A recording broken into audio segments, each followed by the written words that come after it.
E aqui no capítulo 13, o apóstolo vai trazer vários ensinos, várias coisas práticas que envolvem a vida do crente depois que ele já ouviu o evangelho e creu. Os cristãos devem viver uma vida de acordo com a nova época que está prestes a chegar na sua glória com a vinda de Cristo. Irmãos, como eu disse, a vida cristã não é uma coisa indefinida que você não sabe o que está acontecendo. O que está acontecendo comigo? Para onde que eu vou? De onde eu vim? A Bíblia te dá clareza quanto à direção. Isso é o que te diferencia daquela pessoa que está perdida. Ela não conhece o caminho. Os discípulos, os apóstolos, eles ensinavam o caminho. E eles eram reconhecidos por este ensino. Esses homens aí ensinam um ensino chamado o caminho. Por quê, irmãos? Quando você conhece o caminho, você conhece a direção para onde você deve ir, para onde você está indo. Você sabe porque você sabe o caminho que é Jesus. O cristão, ele está indo em direção, irmãos, a se encontrar com Cristo. Para quê, irmãos? Para que nós aguardamos a volta de Jesus? Por quê? Nós aguardamos a volta de Jesus porque temos uma promessa diante da volta de Jesus. A glorificação. Toda pessoa, irmãos, que foi salva, que foi declarada justa, justificada dos seus pecados, que anda na fé, ela espera algo acontecer. Ela espera a glorificação do seu corpo. Por quê, irmãos? Porque enquanto você está aqui no mundo, o que acontece com o nosso ser, irmãos? Mesmo nós que somos salvos, aqueles que são salvos, a nossa vida ainda não é manchada pelo pecado? Você não comete pecados? Você não pensa coisas que você não deveria pensar? Não faz coisas que você também não deveria fazer? E deixa de fazer coisas que você sabe que deveria? Todos nós. No entanto, nós temos uma promessa para isso. Um dia, eu e você, que cremos em Cristo, teremos um corpo glorificado, onde não existirá mais a presença do pecado em nós. Jesus vai remover toda a mancha do pecado que está em nós. Então o crente ele aguarda esta promessa. E o que ele faz enquanto ele aguarda essa promessa? Qual seria a lógica? Ele querer se afundar no pecado ou se livrar do pecado? Então essa é a ideia que Paulo está desenvolvendo. Romanos 12, versículo 2, nós aprendemos que o crente oferece um sacrifício vivo a Deus quando ele renova a sua mente, quando ele não se conforma ao mundo. Lembra que eu falei das latinhas de refrigerante? Você coloca um alumínio, uma lata, uma plataforma, uma fábrica, e ela vai produzir várias latinhas de refrigerante, todas exatamente iguais. O mundo nos conforma, irmãos, a uma latinha de refrigerante. O mundo ele te impõe, ele te pressiona para que você se torne o quê? Uma mera latinha que vai ser amassada e jogada fora. Mas qual que é o chamado de um crente? A ser renovado na sua mente, para que ele possa ser o quê, irmãos? Transformado. O nosso corpo um dia será transformado em glória. Nós não vamos ver isso imediatamente agora. Mas o que começa a mudar em nós? A mente. A tua mente muda como? Você passa a renovar a tua mente. Ou seja, imagine que você tem que limpar ali um lugar, um rio, sei lá, tirar aquela água suja. Como é que você vai fazer? Uma das maneiras que você pode fazer, se você não tiver uma outra forma, é colocar água limpa, até que toda a água suja saia. Então você vai injetando água limpa até que toda a água suja seja removida. A ideia de renovar a mente, irmão, só para retomar um pouquinho, é essa. Nós vimos, a gente vem para a vida cristã cheia de ideias erradas, de uma visão que nós tivemos lá do mundo, do pecado, uma vida voltada para a lógica desse mundo, para ser transformado numa latinha de refrigerante, descartável. Você renova a tua mente na palavra, e você percebe que quando você começa, irmãos, a renovar a tua mente na palavra, o que acontece com o teu ser, com o teu pensamento, com as tuas ideias? São transformadas. E quando você começa a transformar a tua mente pela palavra, o que acontece? Você começa a experimentar a vontade de Deus, a se deleitar na vontade de Deus. Antes, para uma pessoa, ela pensar em, por exemplo, estar numa igreja, sentado num culto de domingo, era uma aberração para ela. Ela preferia estar lá, por exemplo, assistindo televisão ou fazendo qualquer coisa. Mas a partir do momento que ela entende que é bom se reunir com outras pessoas, que isso edifica a vida dela espiritual, é gostoso ler a Bíblia, é gostoso orar, é um deleite para a nossa alma. Então a tua vida vai sendo mudada, as tuas opiniões vão sendo mudadas. Então aqui nós vamos considerar como não se conformar ao mundo atual. mas sermos transformados pela renovação do entendimento. E como que isso vai mudar a nossa vida e nos trazer, irmãos, maravilhas? Experimentar a boa, agradável e perfeita vontade de Deus. Para isso, Paulo ensina 4 coisas sobre como essa transformação de mente irá impactar nossa vida depois da conversão. O tema do nosso sermão é a rotina do cristão após a conversão. O que define nossos hábitos, irmãos, é a nossa rotina. Se você tem bons hábitos, é porque você tem uma boa rotina de vida. Vamos imaginar uma pessoa saudável.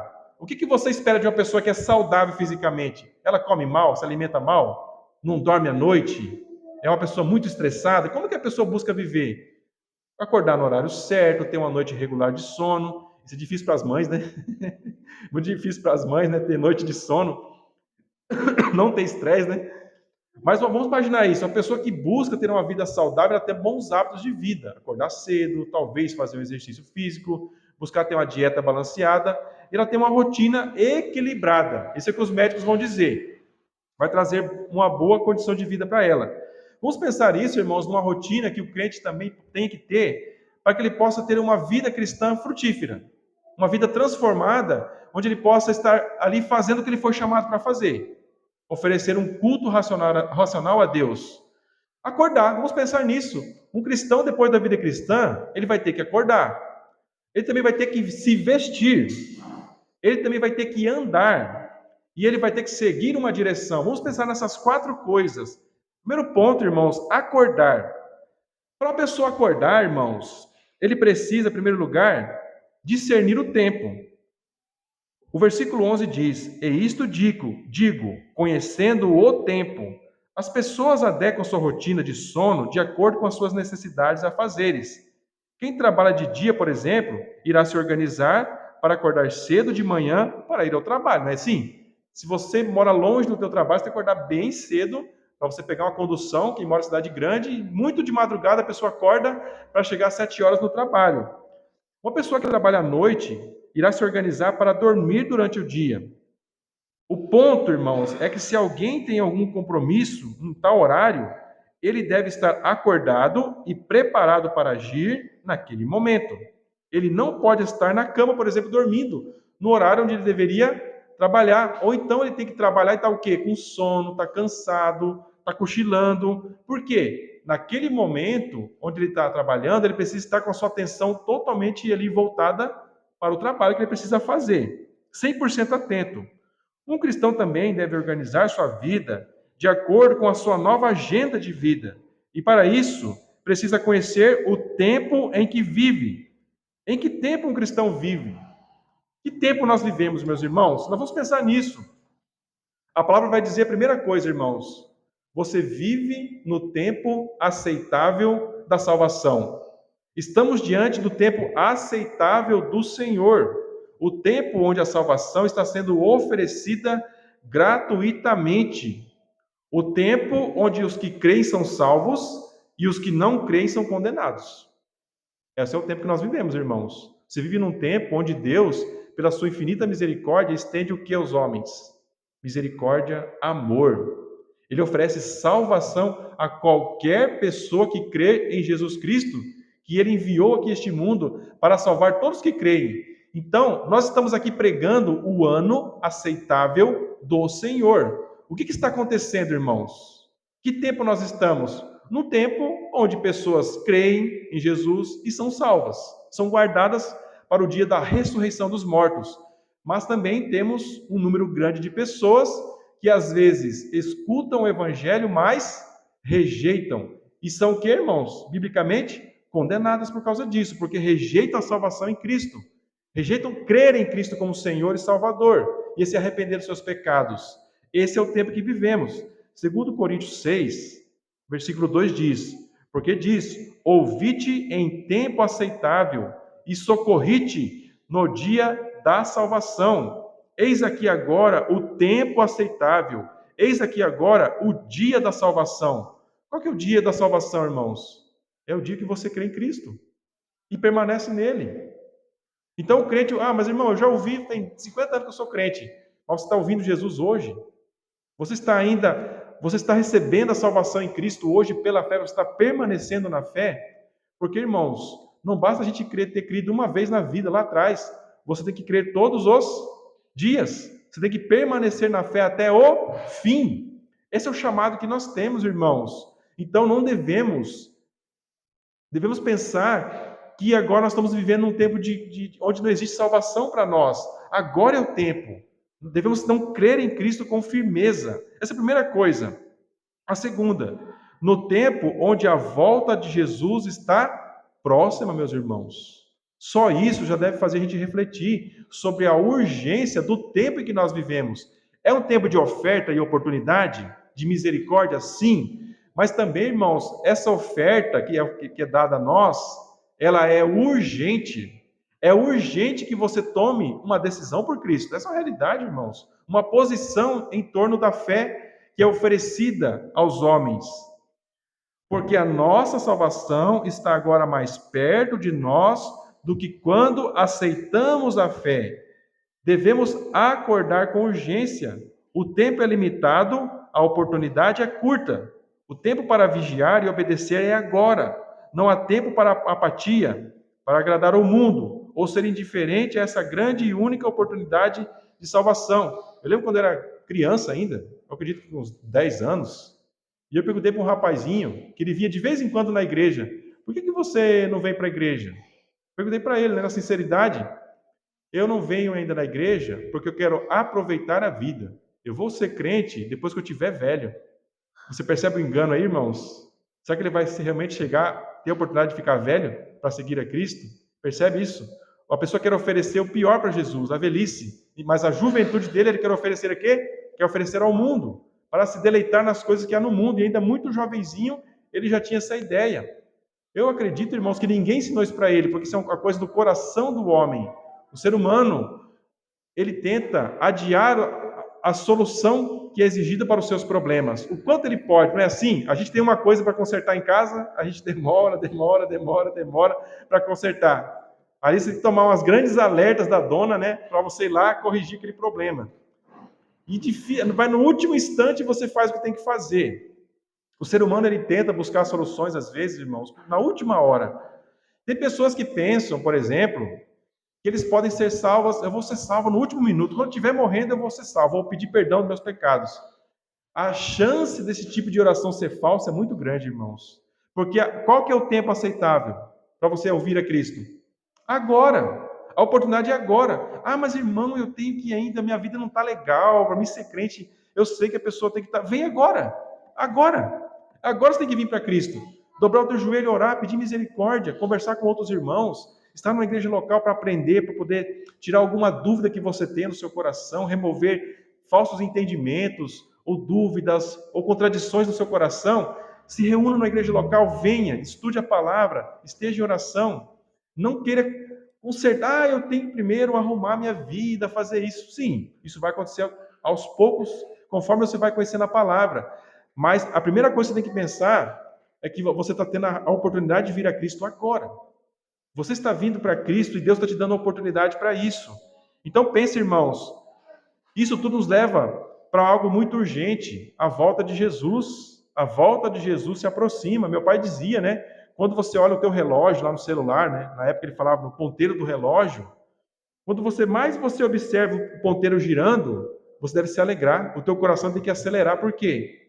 Porque quanto mais o ponteiro do relógio gira, mais próximo é a volta do nosso Senhor e Salvador.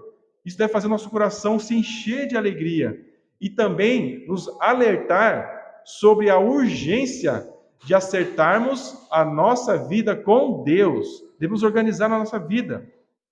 O pastor John MacArthur ensina: se esta admoestação era urgente durante os dias de Paulo, quanto mais urgente é hoje. Tem sido sempre urgente e continuará sempre a ser urgente até o Senhor voltar, quando nossas oportunidades de fidelidade terrena, obediência e evangelismo vão acabar e o julgamento cairá sobre a cabeça dos homens. Lembra de Noé, irmãos? O que aconteceu? Noé passou vários anos construindo a arca, exortando as pessoas a se arrependerem e crerem. As pessoas tinham ele por doido. Não chove, você está construindo barco, você está doido? Tinha por louco. Vem o Novo Testamento e vem o apóstolo Paulo dizendo que o evangelho é o quê, irmãos? A loucura para os que perecem. Quando um crente, uma pessoa do mundo vê você vindo para a igreja, ele acha que você é um louco, você está desperdiçando a tua vida. Que você está perdendo tempo atrás de crente. Não é assim que fala, irmãos? Não fazem chacota de quem é cristão no mundo? O cristão sofre chacotas onde ele está, irmãos. Você está perdendo teu tempo, você está gastando a tua vida à toa, você não está aproveitando a tua vida.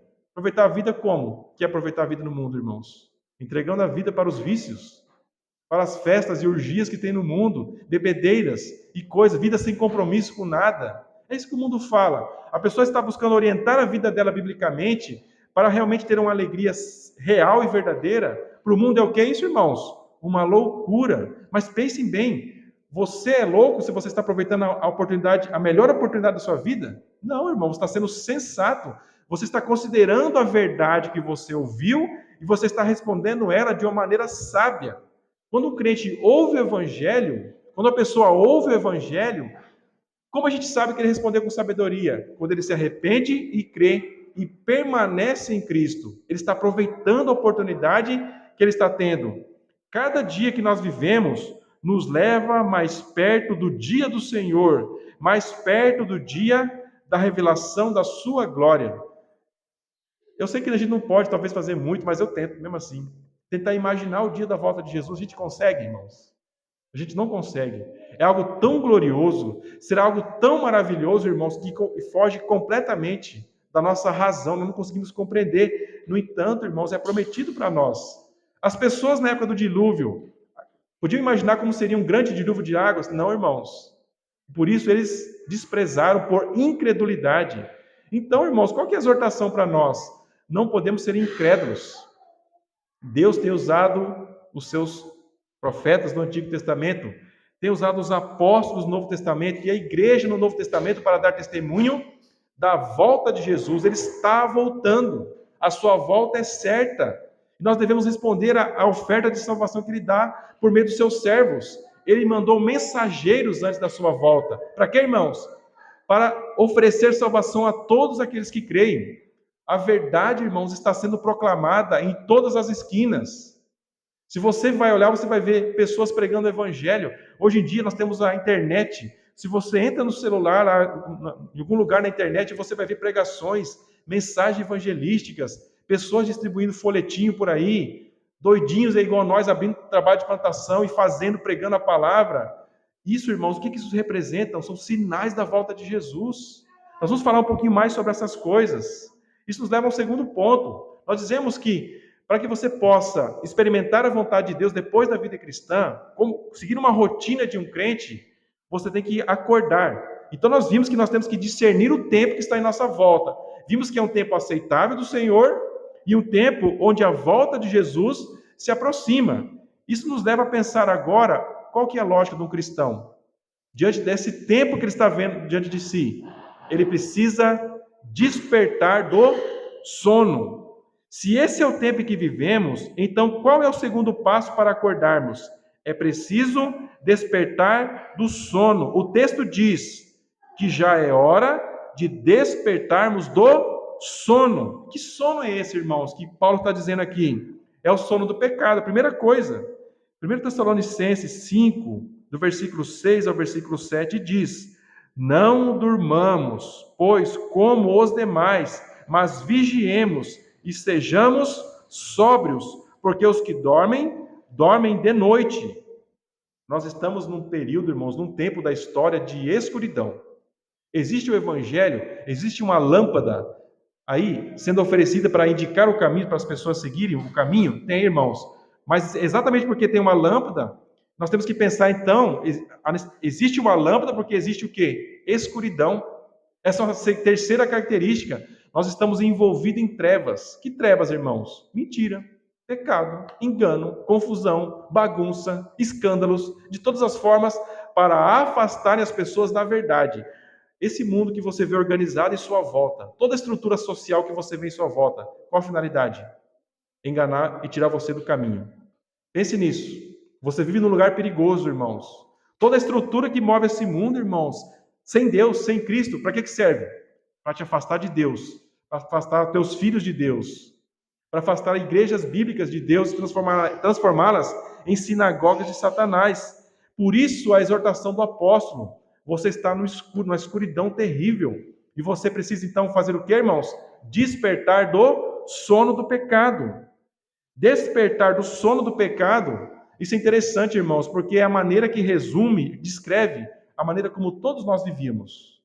Todos nós estávamos dormindo no pecado. Que sentido? Você estava lá vivendo a sua vida sem se importar, sem ter consciência de que aquilo era algo terrível contra Deus. A tua vida longe de Deus, desprezando a Deus, seguindo um estilo de vida que não reflete nada na palavra. E você não se importava. Mas a partir do momento que você foi despertado do teu sono, você precisa acordar. É isso que o texto nos diz. Que quer dizer por despertar do sono, do pecado, mas também envolve despertar da embriaguez do pecado. Os que se embebedam, embebedam-se de noite, mas nós que somos do dia, sejamos sóbrios. Tessalonicenses 5, 7, versículo 7 e versículo 8. Ou uma pessoa, durante a noite, o que ela está fazendo? Ou está dormindo, se ela não está trabalhando, ou ela está dormindo, ou está fazendo o que aí na noite? Acordado? Bagunçando, embriagado. Paulo está trazendo uma ilustração, meus irmãos, para a gente poder entender o que você vai fazer nesse período da escuridão, mas você que está na luz. Você foi chamado para andar na luz. E quem anda na luz não está em trevas, disse João. Se você está na luz, irmãos, você não pode nem estar dormindo no pecado, mas também não pode estar embriagado no pecado. Uma pessoa que está embriagada, irmãos, ela consegue discernir as coisas? Ela pode pegar um carro e dirigir? Ela pode tomar decisões?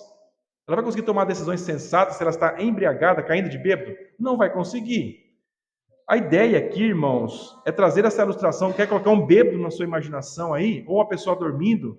Porque isso descreve as pessoas, como as pessoas estão vivendo no mundo. Ou elas estão dormindo completamente ou estão embriagadas. De um jeito ou de outro, elas não conseguem entender o que está acontecendo em volta. As trevas em nossa volta, irmãos, é a mentira, que nos leva a não viver uma vida de uma maneira sábia, bíblica. E nós somos chamados a despertar dessa realidade, irmãos, abandonar esse sono pecaminoso em que as pessoas estão vivendo. Isso nos leva a um outro ponto. Se você está acordado, você despertou do teu sono, você tem que se vestir. Você está na noite. Nós vamos entender que Paulo quer dizer aqui que você tem que se vestir. Devemos discernir o tempo em que vivemos para acordarmos. Vimos que, primeiro, vivemos num tempo aceitável de salvação, num tempo onde a volta de Jesus se aproxima. E antes de continuar, Paulo acrescenta um terceiro alerta quanto ao tempo em que vivemos.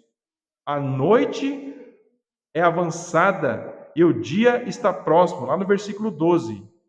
Você está à noite. O que acontece com a noite, irmãos? Quanto mais a noite se aproxima do dia, o que acontece com a escuridão? No auge mais intenso, ela fica mais escura antes de amanhecer o dia. Quanto mais o tempo da salvação é ofertado aos homens, quanto mais a volta de Jesus se aproxima, mais a noite é avançada. E duas coisas podemos destacar disso. Primeiro, um alerta. A escuridão mergulha o mundo ainda mais no sono e na embriaguez do pecado. Este é o cenário em nossa volta. Meus irmãos, a Bíblia, em termos claros, ela não dá nenhuma esperança para a gente no mundo, irmãos. Você não vai encontrar esperança para a tua vida no mundo, irmãos. No dinheiro, no trabalho, nas riquezas, ou em qualquer coisa que o homem se envolve. Não há resposta para o homem ali, não há direção para o homem no mundo. Nós só podemos encontrar direção para a nossa vida em Cristo, irmãos, na palavra. Então, por que, irmãos? Por que essa realidade? Porque o mundo está em trevas, nas trevas do pecado, como eu disse, do engano. A segunda coisa é uma mensagem de esperança.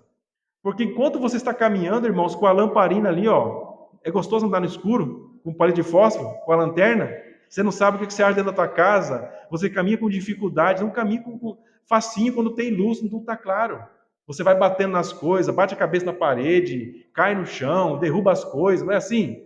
É difícil você caminhar no escuro, mas você tem uma luz para caminhar no escuro. Você ainda tem uma luz para te iluminar o teu caminho. E quem está nas trevas, irmãos, não tem nada. Então, quanto mais a noite é avançada, nós temos uma esperança maravilhosa. Nós estamos no caminho, mesmo que você está no meio do escuro. Deus está te guiando por meio da palavra e do Espírito para que você um dia possa se encontrar com Cristo. Porque quanto mais a noite avança, mais também é próximo o dia. Quanto mais o mundo se afasta da luz do Evangelho para viver nas trevas do pecado, mais o dia da luz da glória do nosso Salvador se aproxima. É comum você ver irmãos, irmãs em todo lugar, irmãos, em todo o mundo, se queixando de algo que está acontecendo, irmãos. As pessoas estão se tornando cada vez mais frias. Cada vez parece, irmãos, que se torna mais difícil você pregar o evangelho para alguém. Eu sinto essa dificuldade enquanto evangelista. Parece, irmãos, que conforme o tempo vai passando, você percebe a sociedade que vivemos se afastando cada vez mais de Deus. Eu lembro quando era criança, a gente observa, eu vejo até uma visão muito clara de como que era um cristão há 30 anos atrás e um cristão médio que nós temos no mundo hoje, irmãos. As pessoas eram claramente diferenciadas. Quem andava na luz e quem andava nas trevas. O que você vê hoje? Não há diferença de quem vem na igreja e de quem não vem. Por que, irmãos? A treva está cada vez se tornando mais escura. Isso é terrível. Mas isso deve, por outro lado, irmãos, nos fazer a ter esperança. Você talvez tenha que andar sozinho, tem que andar no pequeno grupo. Você vai ter que sofrer na tua casa, na tua família, no teu trabalho, porque talvez você seja o único cristão ali. Talvez você encontre muitos evangélicos onde você trabalha, ou na sua família, mas ninguém realmente vive a vida cristã como deveria. As suas vidas são um verdadeiro caos, sem qualquer testemunho genuíno de conversão. O que você faz, irmãos? Continua perseverando, porque a tua salvação se aproxima. Em que sentido? A volta de Jesus está próxima. Uma outra coisa importante, a luz de Cristo terá um efeito duplo quando ele vir, irmãos. Ele vai revelar a glória que estava preparada para revestir os corpos de todos os que aguardam a sua vinda. Essa é a primeira coisa que deve te motivar, irmãos. Toda dificuldade que você vê hoje na sua vida cristã, se você é um cristão, irmãos, você tem uma fé fraca. Todos nós. A nossa fé é fraca. E por isso a gente caminha com dificuldade. Todos nós, irmãos. Se alguém vir falando, a minha fé é forte, eu não tenho dúvida, irmãos, é mentira. É mentira, porque todos nós caminhamos com dificuldade a vida cristã. Qual que é a nossa esperança? Na volta de Jesus, à luz desse grande dia, irmãos, vai fazer os nossos corpos se revestirem de glória. O que é isso, irmãos? Não vai existir mais a presença do pecado em nós, e Deus vai tornar isso visível ao mundo inteiro. Essa é a primeira coisa. Uma segunda coisa, o mesmo Cristo que vai transformar os corpos dos seus filhos, dos crentes, em glória, também irá revelar a sujeira e a podridão dos pecados daqueles que viveram dormindo e embriagados na escuridão do pecado, do engano. Essa é a realidade, irmãos. Então, quando a gente fala aqui, irmãos, que a gente não pode ficar olhando muito para os lados. Ah, mas fulano não vem mais na igreja. Ah, mas tal pessoa, tal pastor fez tal coisa, cometeu um escândalo. Ah, mas isso. Ah, mas está acontecendo isso. Ah, mas eu não vou na igreja se não vai fulano, fulano e fulano. Irmãos, olha para a tua vida perante Deus. Olha para o teu Senhor e Salvador. É com Ele que você vai se encontrar na glória. Um dia você pode estar de mão dadas com irmãos e irmãs do mundo inteiro. Vai ser uma grande festa. Mas enquanto você está aqui neste mundo, irmão, você vai ter que resolver a tua vida individualmente com Deus. A tua esperança tem que estar totalmente em Cristo. Igrejas começam, acabam, perseguições se levantam, irmãos, e destroem igrejas, como a gente vê na história da igreja. Igrejas que foram destruídas completamente, irmãos. Mais de 100 mil pessoas na França, não existe uma igreja reformada na França hoje. Por quê? Porque simplesmente foram todos mortos, foram eliminados pelo governo, pelos reis, e assim tantos outros lugares. Outros têm abandonado, igrejas grandes têm surgido e têm acabado por causa de escândalos. Mas e você? Você tem uma alma e Deus te deu o quê? Oportunidade. Uma grande oportunidade. Você deve olhar para a tua vida, irmãos. A tua fé vai balançar. Você vai chacoalhar, a tua fé vai se chacoalhar e tremer. Mas fique firme em Cristo. Fique firme nele, porque a volta de Jesus se aproxima. Enquanto vemos que a noite avança e o dia está próximo, além de estarmos acordados, devemos estar vestidos adequadamente. Para nos vestirmos adequadamente, e isso é importante, irmãos, também, nós necessitamos, primeiro, nos despir da roupa da escuridão. Paulo diz no versículo 12: rejeitemos, pois, as obras das trevas.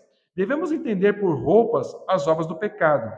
O pecado ele é praticado num ambiente de mentira e engano, cobiça imediatista e uma despreocupação com as consequências presentes e futuras. Isso leva as pessoas a viverem em rebelião a Deus, rejeitando a Cristo como Senhor e Salvador e recebendo as promessas mentirosas de Satanás. O que Satanás promete, irmãos, para quem está nas trevas? Que você pode continuar nas trevas, pecando, vivendo a sua vida, recebendo satisfação pelo pecado, sem receber as consequências. Essa é a velha mentira do inimigo. Pode comer, você certamente não morrerás. Não é isso que ele disse a Eva? É a mesma mentira que ele vem aplicando, irmãos, o mesmo golpe que ele vem aplicando em todos os homens. Pode continuar vivendo longe de Deus, eu te dou suporte, eu vou manter você muito bem confortável nas trevas, no engano. Fica tranquilo, acredita nessa mentira aqui. Vamos lá, vai calando a tua consciência. E assim as pessoas vão vivendo, irmãos, dessas vestes de trevas, de pecado, enganando a si mesmas. As pessoas são enganadas, mas nós temos que entender algo muito sério, irmãos. Elas também enganam a si mesmas. Elas se esforçam para mentir para si mesmas. E como isso pode ser feito na luz? Nas trevas? Nesse ambiente propício, onde as mentiras são propagadas e as pessoas acreditam, porque querem, porque é interessante. Paulo cita alguns exemplos de obras das trevas que devemos tirar. Para você ter uma nova veste, enquanto você aguarda a volta de Cristo, você precisa primeiro se tirar essas velhas roupas. Paulo diz: andemos honestamente como de dia, não em glutonarias, nem em bebedeiras, nem em desonestidades, nem em dissoluções, nem em contendas e inveja. Nós não temos tempo para explicar cada ponto, mas vamos de uma maneira mais resumida. Irmãos, por que as pessoas vivem nesse mundo? O que resume a cultura que nós vivemos? Festas movidas a álcool, cachaça, né, irmão? Nós somos uma sociedade que gira em torno do álcool. Se você não bebe, você não tem amigo que bebe. Você não vai ter pessoas te convidando a ir para a casa dela se você não bebe, mesmo os familiares, irmãos. É muito difícil um tio, um primo, um amigo te convidar para você passar um domingo na casa dele, para passar o dia todo lá, se você não vai ter comunhão com ele na bebida. Esse é um problema, irmãos, que nós vivemos. Dizem que a nossa cidade aqui, irmãos, o consumo de álcool é maior do que uma cidade próxima aqui, que é Mambai, que é muito maior que a nossa cidade. O consumo de álcool na nossa cidade, que tem aproximadamente 11 mil habitantes, é maior do que em Mambai, que eu acredito deve ter ali 80, não sei, 20, 30, 40 mil habitantes. Irmãos, isso não deve fazer chorar? O povo bebe com força aqui em Anamoreira, irmãos. Parece que é a razão da vida das pessoas. É o que move as pessoas. Eu tenho que estar numa latinha aqui, né? Escutando uma música horrorosa, alta, e tomando aquele líquido para tentar provar que eu estou alegre. Não é isso? Por que a pessoa bebe, principalmente em público? Para mostrar, para tentar provar para ela mesma e para a sociedade, ela está pregando que é o quê? Que ela é alegre, que ela é feliz e realizada por causa de uma latinha de cerveja. Qual que é a lógica disso? Eu sou feliz porque eu estou tomando esse negócio aqui. Ó. Olha como que eu falo alto, olha como que eu falo palavrão, olha como que eu fico bravo e bato em cara, como eu fico corajoso. E assim, irmãos, nós vemos festas, glutonarias. É proibido ter festa, irmãos? O crente não pode ir para festa? Pode. Pode, a gente pode ir para uma festa, mas desde que o ambiente onde ele está ali não seja o que, irmãos? Em torno do álcool, que você vai ter comunhão com aquilo. Porque se você tem comunhão com aquilo, o que você está fazendo com a tua vida, irmãos? Você está vivendo embriagado na tua mente. Isso vai modelar as tuas decisões, o que você faz com o seu dinheiro, as amizades que você tem e geralmente na cultura que vivemos. O que o álcool leva, irmãos? Para outros tipos de vícios, outros tipos de entorpecentes mais graves, que vão trazer um vício ainda maior. E o que acontece? Você está cooperando para isso na sociedade. Você pode ser contra as drogas politicamente, mas você é a favor delas quando você se embriaga em público. Quando você se junta com outras pessoas que se embriagam para essas festas e bebedeiras. Isso não é novidade, irmãos. Desde que o mundo é mundo, é assim que as pessoas querem viver, mostrar que elas são felizes. Mas também o texto fala de desonestidades. Tem pessoas que não bebem uma gotinha de álcool, irmãos, mas a vida delas não é marcada pela honestidade. É assim que o mundo vive. Engana um aqui, não paga uma conta ali, dá um nó em outra pessoa ali, mente, não cumpre com sua palavra, vive de uma maneira desonesta no mundo. Também não é terrível, irmãos? E a maneira como a sociedade vive. Falsas promessas, o engano é o que move o mundo, irmãos. Então isso é terrível. Nem em dissoluções, bebidas, festas, desonestidades, brigas. Tem pessoa que não perde a oportunidade para estar numa briga. Ela corre atrás de confusão, não é assim, irmãos? Gosta de uma treta, não é assim que se diz? As pessoas vão atrás de brigas e discussões. O tempo inteiro tem uma necessidade de estar brigando com as outras, gerando polêmicas por tudo. Esse é o mundo, irmãos. O mundo vive de intrigas. Como que as pessoas governam? Como que as nações governam? Como que os homens tomam decisões? Tudo envolvido em intrigas. Um puxando o tapete do outro, um falando mal do outro, e assim por diante. Por isso o texto também vai falar também que não devemos viver em contendas, em inveja. Brigas, inveja. O mundo, irmãos, é o que move o mundo. Inveja, briga, ostentação, não é isso? É o que simplesmente o texto de uma maneira muito simples, Paulo resume aqui a sociedade que você vive. A pessoa trabalha para ostentar as coisas para os outros, para outro ter inveja, para brigar com o outro por causa não sei do quê. E assim o mundo vai caminhando de mal a pior. O mundo caminha de mal a pior. Então devemos fazer o que com essas roupas, irmãos? Tirar elas. Enquanto a noite se aproxima, devemos estar despidos das roupas das trevas. Mas isso não significa que a nossa alma não deve estar vestida de nenhuma roupa. Nossa alma deve estar vestida com as roupas da luz. Note as figuras que Paulo traz: roupas das trevas, roupas da luz. Então são duas figuras muito simples de entender. Paulo diz: vistamo-nos das armas da luz. Todo cristão é um soldado em serviço durante um combate. Em Efésios capítulo 6, Paulo vai trazer uma descrição melhor. Aqui ele simplesmente fala: temos que nos vestir das armas da luz. E Paulo apresenta uma descrição mais detalhada em Efésios. Ele diz: portanto, tomai toda a armadura de Deus, para que possais resistir no dia mau, e havendo feito tudo, ficar firmes. Estai, pois, firmes, tendo cingidos os vossos lombos com a verdade, e vestida a couraça da justiça, calçados os pés na preparação do evangelho da paz, tomando, sobretudo, o escudo da fé, com o qual podereis apagar todos os dardos inflamados do maligno. Tomai também o capacete da salvação, a espada do Espírito, que é a palavra de Deus. Quando eu estava no exército, eu não sei se o irmão Saulo serviu, você está de serviço, você não pode tirar o coturno, você não pode tirar o teu fardamento, você não pode tirar o teu equipamento. Você anda com uma faca aqui e você tem o teu fuzil, tem que estar próximo ao seu corpo. Você tem um coturno que vai até ao meio da perna, cheio de cadarço. Se você tira e acontece alguma coisa, o que vai acontecer? Você vai estar preparado? Até você colocar o teu coturno, colocar a tua farda, o inimigo já destruiu tudo e você está morto, os teus amigos. Então, você não poderia tirar a tua roupa nem quando você estava dormindo. É desconfortável? É desconfortável, mas isso é a tua segurança, é para o teu bem e das pessoas que estão em tua volta. Irmãos, é a maneira como devemos viver. Você não pode estar embriagado, olha a ideia, dormindo, por quê? Você está trabalhando à noite. Você tem que estar vigiando. E quando tem gente dormindo e bebendo à noite, você tem que estar o quê? Trabalhando. Você acordou durante a noite, essa é a visão que Paulo traz. Você acordou de madrugada enquanto as trevas são densas, para fazer o quê? Para estar trabalhando, vigiando. Você está numa posição, você está em batalha. O cristão, ele está numa batalha. Por isso Paulo traz essa figura. A gente não está simplesmente de pijama, irmãos, acordado à noite. Essas não são vestes apropriadas. Vocês devem estar numa armadura, preparado para o que está acontecendo em sua volta, para usar a espada, para estar protegendo a si mesmo.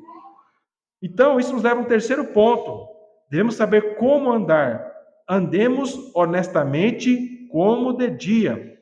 Devemos nos esforçar para pôr em prática a fé que nós confessamos. Irmãos, é muito, de certa forma, irmãos, é confortável e muito gostoso a gente estar num culto, porque a gente está recebendo as promessas, estamos tendo a comunhão da igreja local. Qual que é o difícil, irmãos? A segunda-feira, durante a semana, quando você tem lá uns capetinhos para educar dentro de casa e você tem que ter paciência. Quando você está no trabalho com um patrão ali que é chato, ou você tem um amigo que está falando mal de você no trabalho, e você está ali, você está sendo tentado a responder na mesma moeda. Enfim, tentações que surgem no teu caminho, dúvidas que surgem, pensamentos maus que vão surgir na tua mente. E aí você é chamado, irmãos, a andar de maneira sábia naquilo que você crê. Não podemos confessar a Cristo com a boca e o negarmos com o nosso estilo de vida pecaminoso, próprio dos que andam nas trevas. Nossa vida tem que ser um reflexo sincero e honesto de alguém que foi resgatado das trevas do pecado. Paulo diz que devemos andar honestamente como quem anda de dia. Hoje em dia eu não posso falar muito, mas o Paulo poderia falar da época dele. Você não encontra pessoas bêbadas comumente de dia. Onde que é? À noite. Pessoas dormindo. É normal? Um adulto deveria estar dormindo de dia? Se ele trabalha de dia, deveria estar trabalhando de dia? Não, deveria estar trabalhando honestamente. Novamente, Paulo traz a ideia que não faz sentido, irmãos, a gente professar que crê em Cristo, que nós estamos na luz e andar nas trevas, porque isso é o quê? Desonestidade. Você não está sendo honesto. Nossa vida na luz deve servir de incentivo para que outros também queiram andar na luz, e não o contrário. Um empecilho para que outros venham a Cristo por causa do mau testemunho e da inconstância. Essa é uma outra questão, irmãos.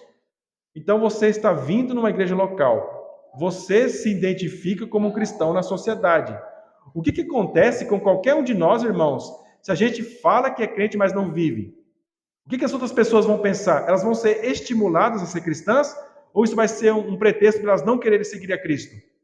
Nossos familiares, né? Vão falar mal, vão conhecer todos os nossos problemas e pecados. Vão falar, você crente desse jeito? Eu não quero não, estou fora.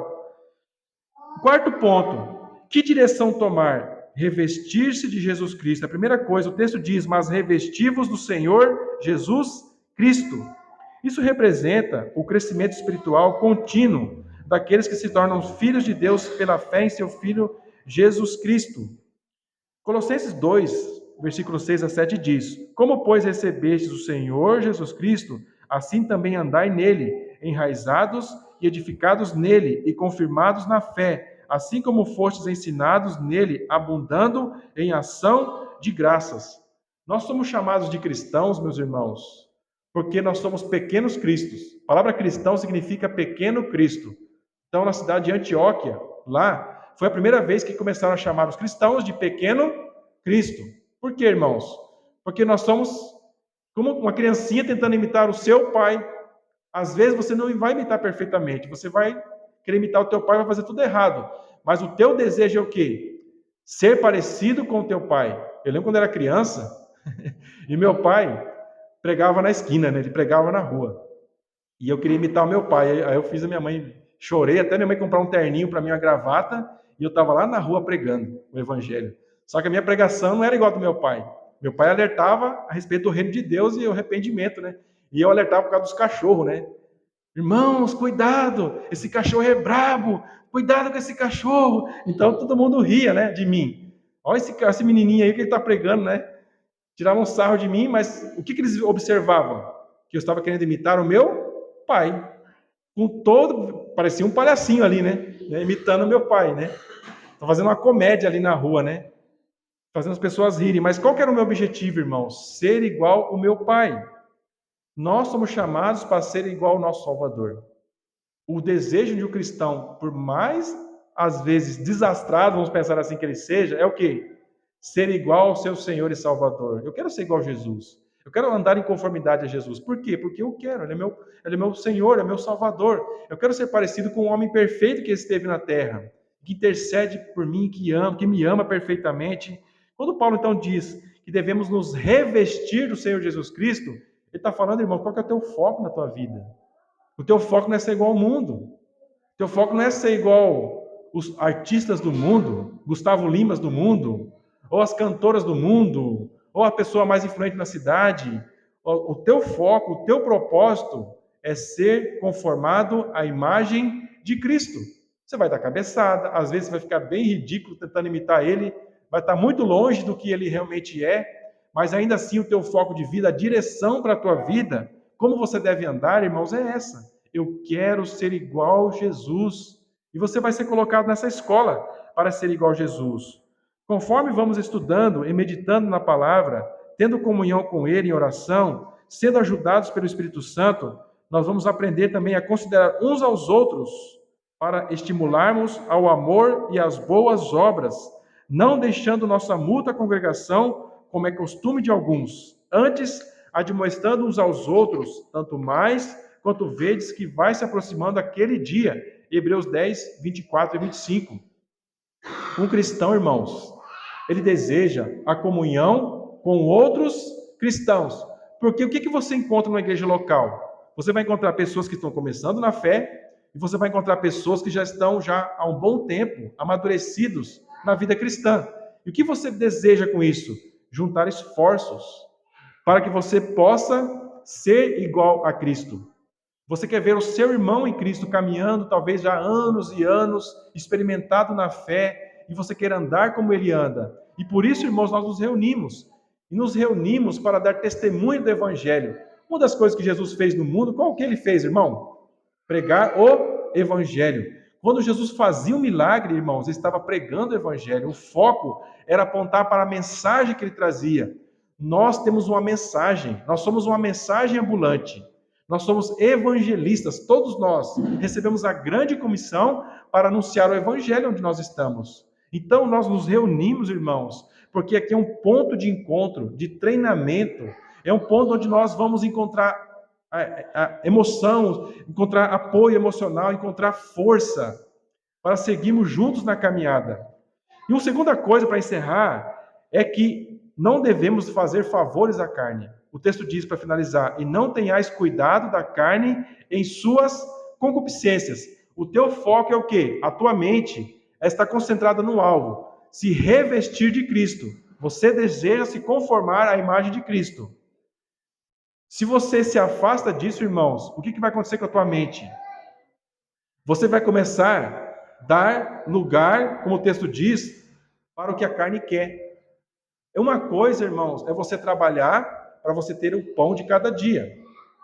Outra coisa é você alimentar a cobiça da carne, os desejos maus da carne, desejos de viver uma vida sem compromisso, muitas vezes, uma vida onde você pode fazer o que você quer. Eu não tenho que prestar nada conta da minha vida a ninguém. Eu quero viver do jeito que eu quero saciar minha vontade disso, daquilo outro. Eu quero sair com essas pessoas aqui, elas não fazem mal para mim. Enfim, você começa a dar lugar a esses pensamentos. O que vai acontecer, irmãos? O cristão, em vez de ele estar buscando se conformar a Cristo, ser parecido com Cristo, o que ele vai acabar aparecendo novamente? O mundo. Vai ser conformado ao mundo. Na maioria das vezes, os pecados que cometemos partem de ideias erradas e desejos lascivos que damos permissão para ficar em nossas mentes. Quanto mais espaço damos a esses pensamentos, mais fortes eles se tornam e nos controlam. Essa é a realidade, irmãos. Se você dá lugar para pensamentos ruins, o que vai acontecer? Eu não consigo fazer isso. Eu não consigo.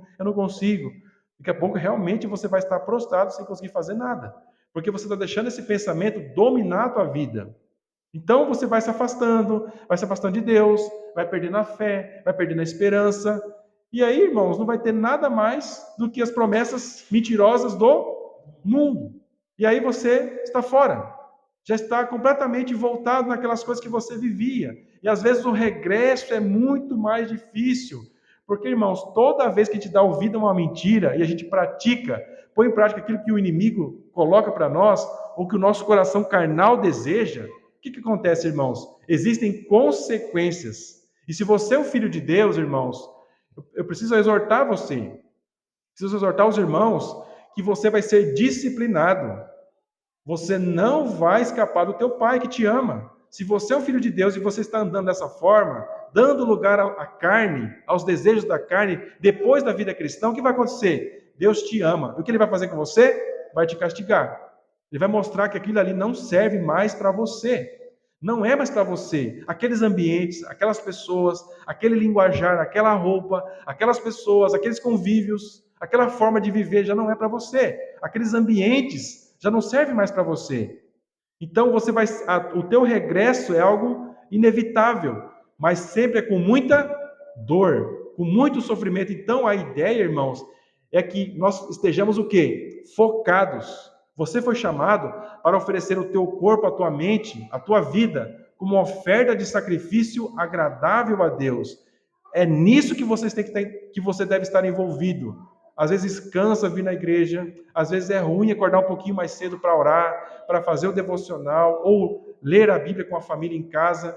Mas tudo isso, irmãos, é o que vai ser a tua segurança e o teu bem-estar espiritual. É o que vai manter você longe do quê? Das trevas do engano. O inimigo ele não vai perder tempo.